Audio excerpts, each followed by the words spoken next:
after months of economic pressure, years of isolation, and economic sanctions, the United States of America eventually launched Operation Absolute Resolve, which resulted in the capture of Nicolas Maduro, the president of Venezuela, and his wife. Sources suggest that the president and his wife will be arraigned in a US court to face charges on drug trafficking. This contravenes the international law, which is rooted on the concept of sovereignty. In this line, Maduro and his wife are perceived to be enablers of transnational organized crimes operating freely in Venezuela and also being agents of the state that have weakened the state and made it an environment that supports drug trafficking. This is according to the US President Donald Trump.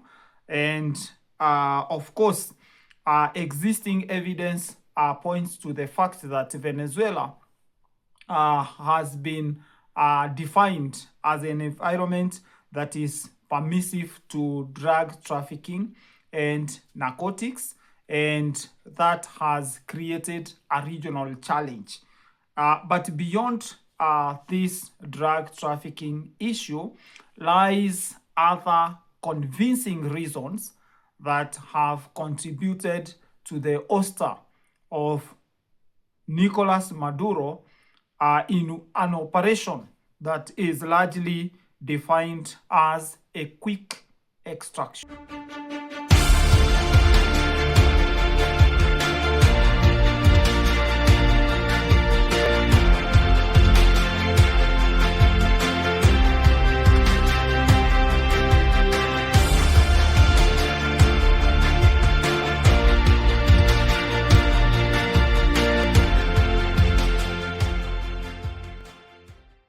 The ousting of the Venezuela president, Nicolas Maduro, by the United States of America has taken the world by storm. And I think this is one of the events that is going to define the international relations political scene in the year 2026.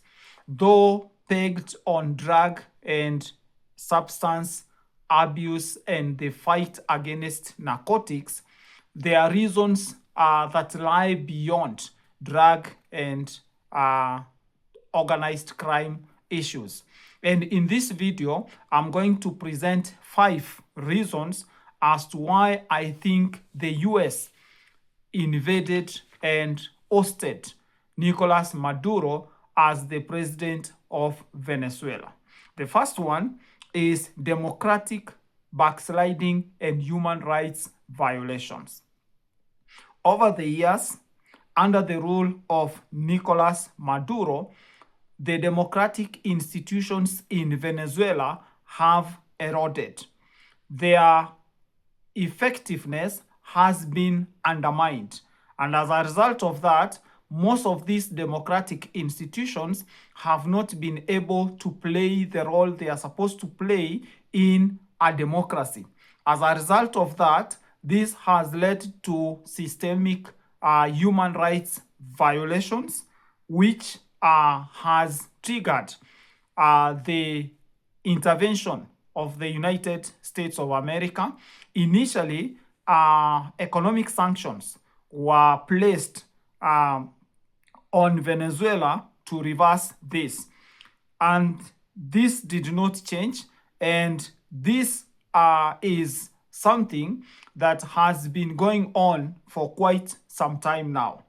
Late last year, when the Norwegian Nobel Committee was giving the Nobel Peace Prize to Maria, a lady in Venezuela, one of the opposition leading figures, she received that award from undisclosed location in Venezuela because the state is directly targeting her life and has curtailed her movement. And this speaks to the majority of the people in Venezuela, which means that in the environment in which there is erosion of the democratic institutions, it leads to entrenched authoritarian rule.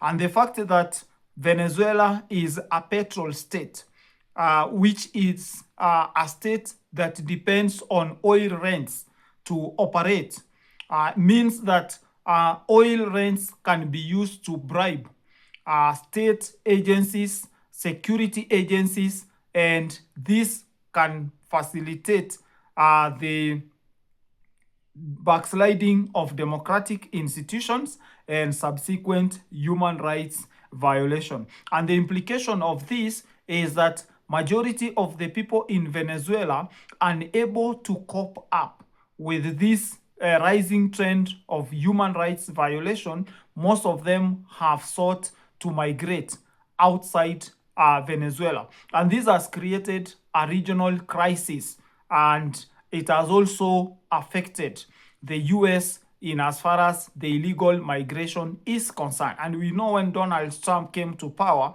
he said that he will act decisively as far as the issue of immigration is concerned.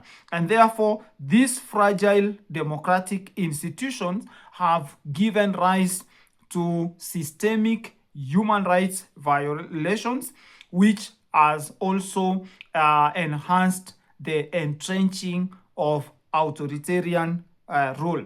And in this regard, the US felt that Nicolas Maduro is a major obstacle to economic dispensation in Venezuela, something which they feel that if a proper democracy is instituted, then human rights violations can be curtailed, and as a result of that, they can also stop massive immigration out of Venezuela. The second reason is drug trafficking and criminal networks. The existing evidence points to the fact that owing to the nature of the weak state that Venezuela has become over the years, this has created a permissive environment for transnational organized crimes to operate, and also the drug traffickers. As a result of this, the transnational criminal networks have increased their operations within Venezuela, and security structures are heavily compromised to the fact that they are not able to fight back against these transnational organized crimes. Networks, criminal networks that operate within Venezuela. This is because the security agencies have assumed and focused more on regime survival as opposed to curtailing and fighting against the trans-organized crimes criminal networks in Venezuela. As a result of that, this has created Venezuela as an operation ground for the smuggling of narcotics to the US and other surrounding states. And the US feels like we cannot rectify this environment under the watch of Nicolas Maduro, prompting his ouster. And the other allegation is that the US has also alleged that some of the state operatives operate in line with the transnational criminal networks. And therefore, in this kind of a structure, which they operate by the blessings of those in power, the US feels like it is not possible for them to fight those drugs and drug trafficking. And the US has complained over the years, especially under Donald Trump, on the effects of drugs and the smuggled narcotics into its territory, to its population, and also to the general effect of the narcotics to its national security. And therefore, this has facilitated the US to oust the Venezuela president in a bid of stepping up their fight against drug trafficking and criminal networks that operate within Venezuela, which the US president and other policy practitioners within the US feel that they are operating with the blessings of those in power. In fact, the US has alleged that Nicolas Maduro is in contact with some of the criminal networks that operate in Venezuela, and especially they cited Cartel de los Soles, which is, according to Donald Trump, is operating under the blessing of Nicolas Maduro. The other reason as to why the US has ousted the president of Venezuela is the humanitarian crisis and the immigration pressure that has rocked the Western Hemisphere due to lack of basic services like health, education, and water. And this is worsened by an unrelenting economic crisis. This has forced majority of the people in Venezuela to actually move out of Venezuela to go and pursue a better life elsewhere. And this has created an immigration challenge in the Western Hemisphere. And this is, of course, directly opposed to the US effort of fighting against illegal migration. And this has created a national crisis with some sources citing that since 2014, more than 7.72 million people have left Venezuela to other regions in pursuit of better economic chances.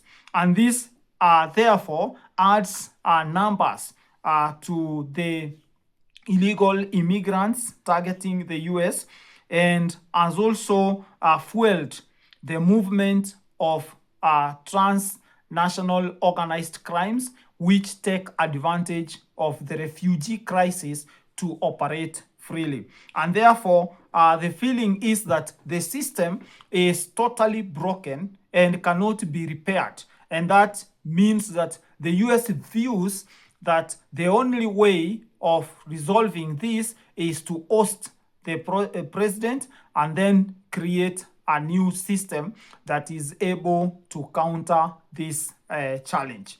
The other one is strategic geopolitical competition. And for me, I feel this one is the most important reason as to why Maduro has been ousted. A strategic geopolitical competition entails that from the onset, the US has always sought to control the Western Hemisphere. During the presidency of Monroe, he came up with the Monroe Doctrine. The Monroe Doctrine was supposed to lock out the Western Hemisphere from the intervention of the European powers. During that time, it was perceived as an attempt of protecting the newly independent Latin states from being recolonized again by the European powers. But over the years, this Monroe Doctrine has been viewed as a deliberate attempt by the US to control the Western Hemisphere and therefore become the only monopoly or hegemony as far as the Western Hemisphere is concerned. And therefore, the continued relation between Venezuela, Russia, China, and Iran provokes the US quest to dominate the Western Hemisphere.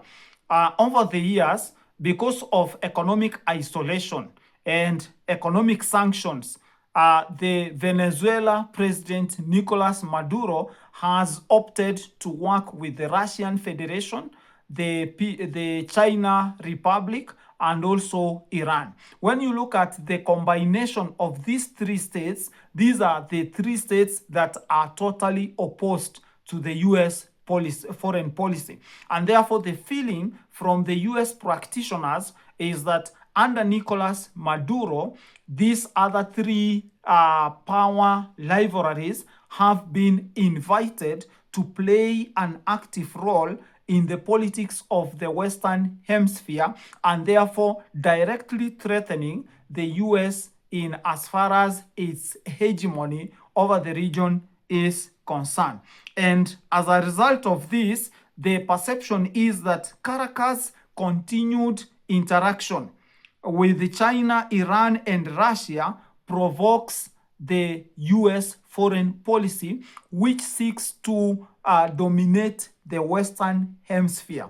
And as a result of that, then the US would feel that Maduro is not for them, and therefore his ouster is a relief to them as far as their quest for hegemonic control of the region is concerned.